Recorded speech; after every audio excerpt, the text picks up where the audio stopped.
So surveillance audits ensure that certified organizations' information security management system continues to meet the requirements between reassessment. This involves monitoring and reviewing various aspects, including operational controls and processes. So in terms of your maintaining your certification, so surveillance audits are conducted at least once a calendar year and assess actions taken from the previous non-conformities, internal audits, management reviews, and more. They help maintain confidence in the certified information security management system compliance.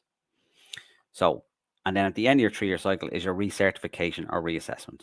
A reassessment model evaluates the continued fulfillment of the information security management system standard requirements.